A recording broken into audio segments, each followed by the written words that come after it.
എല്ലാവർക്കും നമസ്കാരം. ഈ വീഡിയോ എന്ന് പറയുന്നത് നമ്മുടെ കൊച്ചിയിലെ അവയവദാനത്തിൻ്റെ മാഫിയയുടെ ഒരു ന്യൂസ് എല്ലാവരും കേട്ട് കാണും. ശരിക്കും ഞെട്ടിപ്പോണ കാര്യമാണ്. അവയവദാനം വെച്ചാൽ ഏറ്റവും നല്ല കാര്യമാണ്. ഒരാളുടെ കണ്ണ് ഒരാൾക്ക് കാഴ്ച കിട്ടുക അല്ലെങ്കിൽ ഒരു ഓർഗൻ കൊടുക്കുക എന്നൊക്കെ പറയുന്നത് ജീവകാരുണ്യത്തിൻ്റെ ഏറ്റവും പീക്കിലുള്ളൊരു കാര്യം തന്നെയാണ്. പക്ഷേ ഇവിടുത്തെ ഒരു പ്രശ്നം എന്ന് വെച്ചാൽ ഇതിനെ ഒരുപാട് മിസ്യൂസ് ചെയ്യുന്നുണ്ട്. ഇപ്പം വെന്റിലേറ്ററിൽ കിടക്കുന്ന ആളെ കൊന്നിട്ട് കൊടുക്കുക, അല്ലെങ്കിൽ ഒരു മനഃപൂർവ്വം ആർട്ടി ഉണ്ടാക്കി എടുത്ത് ചെയ്യുക, അങ്ങനെ പല രീതിയിൽ. ഇപ്പോൾ ഒരു മൈനർ ആയിട്ടുള്ള സർജറിക്ക് വരുന്ന ഹെർണിയോ അല്ലെങ്കിൽ ഗോൾ ബ്ലാഡർ സർജറിക്ക് വരുന്ന ആൾക്കാരുടെ ഒരു സമ്മതം പോലും ഇല്ലാതെ അവരുടെ ഓർഗൻ എടുത്ത് കൊടുക്കുന്ന പല പല കേസുകൾ നമ്മളെല്ലാവരും കേട്ടിട്ടുണ്ട്. ഇത് എങ്ങനെ കുറയ്ക്കാം എന്ന് പറഞ്ഞാൽ രണ്ട് രീതിയിൽ ഗവൺമെൻറ് അപ്രോച്ചാണ് ശരിക്കും വേണ്ടത്. ഒന്ന്, ഡൊണേഷൻ ആക്കുക. ഈസ് ഓഫ് ഡൊണേഷൻ എന്ന് പറയുന്ന സംഭവം എന്ന് പറയുന്നത് ശരിക്കും വളരെ ഇമ്പോർട്ടൻ്റ് ആണ്. ഇന്ന് ഒരു ഡൊണേഷൻ ചെയ്യണമെങ്കിൽ ഒരുപാട് കടമകൾ കിടക്കണം. ഒരു അറിയാവുന്ന ആളായിരിക്കണം, അല്ലെങ്കിൽ പിന്നെ കാശ് കൊടുക്കാൻ പാടില്ല, അങ്ങനത്തെ ഒരുപാട് ഇഷ്യൂസ് ഉണ്ട്. പക്ഷേ അതൊക്കെ ഒന്ന് കുറയ്ക്കുന്ന രീതിയിൽ ഇപ്പം medical record, digital medical records ആക്കിയെടുത്തിട്ട് ഒരു പേഷ്യൻറ്റിനെ പറ്റി പഠിക്കുക, അല്ലെങ്കിൽ അവരുടെ ഒരു പ്രയർ പാസ്റ്റ് ഹിസ്റ്ററിയെ പറ്റി നോക്കുക, ആൻഡ് പ്രോപ്പറായിട്ടുള്ള ഗൈഡൻസ് പബ്ലിക്കിന് കൊടുക്കുക ഇത്തരത്തിലുള്ള കാര്യങ്ങളെപ്പറ്റി.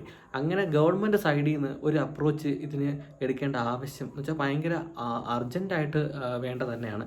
രണ്ടാമത്തെ കാര്യം എന്ന് പറയുന്നത് ഇപ്പോൾ ഓട്ടോപ്സി ചെയ്യുന്ന സമയത്ത്, ഇപ്പോൾ ഒരു വെന്റിലേറ്ററിൽ കിടന്നാൾ മരിച്ചു, നമ്മളിപ്പോൾ ഒരു പോസ്റ്റ്മോർട്ടം ചെയ്യുന്ന സമയത്ത്, ഒരു മോർച്ചറിയിൽ ഓട്ടോപ്സി ചെയ്യുന്ന സമയത്ത് ഒരു ഫോറൻസിക് എക്സ്പേർട്ട് വന്നിട്ട് അദ്ദേഹത്തിൻ്റെ ഒരു സബ്ജക്റ്റീവായിട്ടുള്ള ഇവാലുവേഷൻ നടക്കുന്നത്. അപ്പോൾ അയാൾക്ക് മിസ്സായി പോകാൻ സാധ്യതയുണ്ട് പല ഓർഗൻസ്. ചിലപ്പം ഞാൻ പറയുന്നത് 100% മിസ്സാവുന്നല്ല, 99% അവരതൊക്കെ എടുക്കും. പക്ഷേ നമ്മൾ കുറച്ചും കൂടെ ഇപ്പോൾ ഇന്നത്തെ കാലത്ത് ടെക്നോളജി എന്ന് പറയുന്നത് അത്ര പീക്ക് നിൽക്കുന്നതാണ്. AI വരെ വന്ന് നിൽക്കുന്ന സമയത്ത് നമ്മൾ ഇന്നും അതൊന്നും ഈ മെഡിക്കൽ ഫീൽഡിൽ വളരെ കുറച്ചാണ് ടെക്നോളജി വന്നിരിക്കുന്നത്. വളരെ കുറച്ചെന്ന് വെച്ചാൽ വളരെ കുറച്ച് തന്നെയാണ്.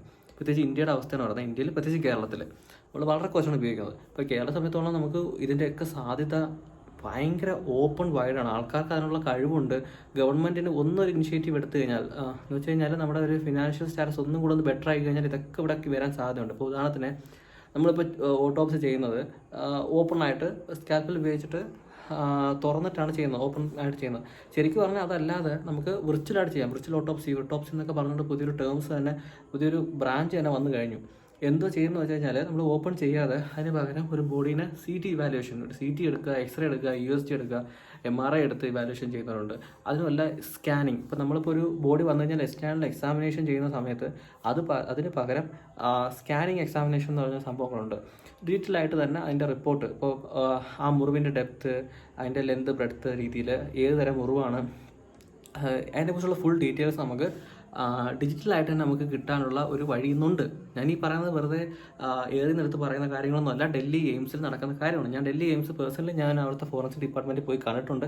വളരെ അമേസിംഗ് ആണ്. ആൾറെഡി ഈ കോവിഡിന് ശേഷമാണ് അവർ ഇതിനെ വാസ്റ്റായിട്ട് ഉപയോഗിച്ച് തുടങ്ങിയത്. കാരണം കോവിഡ് സമയത്ത് എല്ലാവർക്കും അറിയാം, കോവിഡ് സമയത്ത് ഇത് ചെയ്യാനുള്ള ബുദ്ധിമുട്ട്, ആൾക്കാരുടെ ഒരു മെൻറ്റാലിറ്റി, കാര്യങ്ങൾ ഒരുപാട് നമുക്കെല്ലാം അറിയാവുന്നതാണ്. സോ അതിനുശേഷം ഇതുവരെയായിട്ട് 2022 ശേഷം 3500 കേസുകളോളം വിർച്വൽ ഓട്ടോപ്സി എന്ന് പറയുന്ന ഒരു കാര്യം ചെയ്ത് കഴിഞ്ഞു ഡൽഹി എയിംസ് മാത്രമല്ല, ആൾറെഡി ബാക്കി എയിംസുകളൊക്കെ ഇത് സ്റ്റാർട്ട് ചെയ്തു. സ്റ്റേറ്റ് ഗവൺമെൻറ് സ്റ്റാർട്ട് ചെയ്തു. കേരളത്തിൽ ഇതുവരെ ഇതിനെപ്പറ്റി ഒരു ഇനിഷ്യേറ്റീവ് എടുത്തിട്ടില്ല. ഞാൻ പറയുന്നത് Trivandrum medical college, Kozhikode medical college, പ്രത്യേകിച്ച് കോഴിക്കോടെന്ന് പറയുന്ന ഒരുപാട് ഡിസീസുകൾ വരുന്നു. ഇപ്പോൾ നിപ്പ കണക്ക് അല്ലെങ്കിൽ ഒരുപാട് പുതിയ ഡിസീസുകൾ വരുന്നുണ്ട്. അപ്പോൾ ആ സമയത്ത് നമുക്ക് ഒരു ഓട്ടോപ്സി ചെയ്യാന്ന് വെച്ചാൽ ബുദ്ധിമുട്ടാണ്. ആ ചെയ്യുന്ന ആൾക്കും അസിസ്റ്റൻസിനും ഇതിനെ ക്യാരി ചെയ്യുന്നവർക്കൊക്കെ ബുദ്ധിമുട്ടാണ്. പക്ഷേ ആ സമയത്ത് നമുക്ക് ഇതേ കണക്ക് ഒരു വിർച്വൽ ഓട്ടോപ്സി ഉണ്ടെങ്കിൽ വളരെ ഈസി ആയിട്ട് നമുക്കിത് കണ്ടക്ട് ചെയ്യാൻ പറ്റും. വളരെ എക്സാക്റ്റ് ആയിട്ട് കോസ് ഓഫ് ഡെത്ത് കണ്ടുപിടിക്കാൻ പറ്റും വിത്ത് സപ്പോർട്ടീവ് എവിഡൻസ്. ഒട്ടും സബ്ജക്റ്റീവ് അല്ലാത്ത ഒബ്ജക്റ്റീവായിട്ട് നമുക്ക് വിത്ത് സപ്പോർട്ടീവ് എവിഡൻസ് ആയിട്ട് നമുക്ക് ചെയ്യാൻ പറ്റും.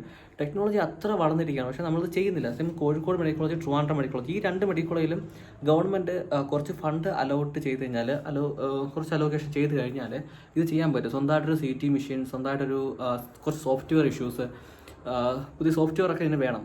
പിന്നെ ഒരു സ്കാനിങ് സംഭവങ്ങളുണ്ട്. ഇത് മൂന്നൊക്കെ സെറ്റ് ചെയ്ത് കഴിഞ്ഞാൽ നമുക്കും കേരളത്തിലും വിർച്വൽ ഓട്ടോപ്സി എന്ന് പറയുന്ന സംഭവം ചെയ്യാൻ പറ്റും. അങ്ങനെ ചെയ്താലുള്ള ഉപയോഗം എന്ന് പറഞ്ഞാൽ ഒരുപാട് ഉപയോഗമുണ്ട്. ഇപ്പം ഓർഗൻ ഡൊണേഷൻ തന്നെ ഈ പറയുന്ന സംഭവം നമുക്ക് സപ്പോർട്ടീവായിട്ട് നമുക്ക് കിട്ടും. പിന്നെ ആയിട്ട് ഒരു എക്സാമിനേഷനോ ഒന്നിൻ്റെ ആവശ്യം വരത്തില്ല. അത് നമ്പർ 1. 2 എന്ന് പറയുന്നത്, ഇപ്പം പല റിലീജിയനിലും ഈ ഓട്ടോപ്സി ചെയ്യുന്നത് തന്നെ തെറ്റാണ്. അവരുടെ ബോഡിയൊക്കെ കട്ട് ചെയ്യുന്നതും കാര്യങ്ങളും. അങ്ങനെയുള്ളവർക്ക് ശരിക്കും പറഞ്ഞാൽ വിർച്വൽ ഓട്ടോപ്സി ഭയങ്കര ഒരു അനുഗ്രഹമായിരിക്കും. കാരണം അവർക്കിനി അത് ചെയ്യേണ്ട ആവശ്യം തന്നെ വരത്തില്ല. നമുക്ക് ഡയറക്റ്റ് ഒരു ബോഡി എടുത്ത് CTയിലിട്ട് അതിൻ്റെ കോസ് ഓഫ് ഡെത്ത് കണ്ടുപിടിച്ചിട്ട് within span of 10 minutes procedure എല്ലാം കഴിഞ്ഞ് നമുക്ക് ബോഡി വിട്ടുകൊടുക്കാൻ കഴിയുന്നു. കാരണം അത്രയ്ക്ക് ടെക്നോളജി അത്രയ്ക്ക് ഫാസ്റ്റ് ഫോർവേഡായിട്ട് എത്തിക്കഴിഞ്ഞു. അത് മാത്രമല്ല, എല്ലാം ഡിജിറ്റലായിട്ട് കഴിഞ്ഞാൽ ഒരുപാട് രീതിയിൽ ഇതൊക്കെ നമുക്ക് ചെയ്യാൻ കഴിയും. സോ അങ്ങനെ ചെയ്യണമെങ്കിൽ ഗവൺമെൻറ് ഇനിഷ്യേറ്റീവ് എടുക്കുക. പിന്നെ എൻ്റെ അഭിപ്രായത്തിൽ നമ്മുടെ മെഡിക്കൽ ഫീൽഡ്, ഇപ്പോൾ ഫോറൻസിക്കിനെ കുറിച്ചാണ് എനിക്ക് പറയാൻ കഴിയത്തുള്ളൂ ഇപ്പോൾ തൽക്കാലത്തേക്ക്. Forensic medicine, biomedical engineering plus ഒരു IT ഫീൽഡ്, ഇത് മൂന്നും കൂടെ കമ്പൈൻ ചെയ്തൊരു, ഇത് മാത്രമല്ല ഫോറൻസിക് മെഡിസിൻ മാത്രമല്ല, മെഡിക്കൽ ഫീൽഡിനെല്ലാം കൂടെ കുറച്ചൊരു ITയും കൂടെ, AIയും ITയും ബയോമെഡിക്കൽ എഞ്ചിനീയറിംഗ് എല്ലാം കൂടെ ചേർന്ന് കഴിഞ്ഞാൽ ഇത് ശരിക്കും ഹൈലി പൊട്ടൻഷ്യലുള്ള ഒരു സംഭവമായിട്ട് മാറും. പക്ഷേ അത് ചെയ്യണമെങ്കിൽ ഗവൺമെൻറ് ഇതിന് കുറച്ചുകൂടെ ഇനിഷ്യേറ്റീവ് എടുക്കണം. അങ്ങനെയാണെങ്കിൽ ഇത് ഭയങ്കര രീതിയിൽ പൊട്ടൻഷ്യൽ ഇത് ചെയ്യാൻ പറ്റും. പിന്നെ ഓർഗൻ ഡൊണേഷൻ്റെ കാര്യം എന്ന് പറഞ്ഞാൽ ശരിക്കും കുറച്ചുകൂടെ ഈസാക്കി കഴിഞ്ഞാൽ ഒരുപാട് പേർക്ക് ഇത് ഹെൽപ്ഫുൾ ആയിരിക്കും. അതുകൊണ്ട് ഗവൺമെൻറ്റിൻ്റെ രീതിയിൽ കുറച്ചുകൂടെ ഒരു ഈസ് ഓഫ് ഹാൻഡിലിങ്ങും എല്ലാ കാര്യങ്ങളും വരണം. അതിന് പ്രോപ്പറായിട്ട് മോണിറ്റർ ചെയ്യാൻ ഒരു മെഡിക്കൽ റെക്കോർഡും മെഡിക്കൽ ടീമും ഇതിൻ്റെ പുറകെ ഉണ്ടെങ്കിൽ ശരിക്കും ഇതൊരു ഭയങ്കര സക്സസ്ഫുള്ളായിട്ട് ഒരുപാട് പേരെ നമുക്ക് രക്ഷിക്കാനും ഒരുപാട് പേർക്ക് സഹായം എത്തിക്കാനും കഴിയും. Okay, thank you.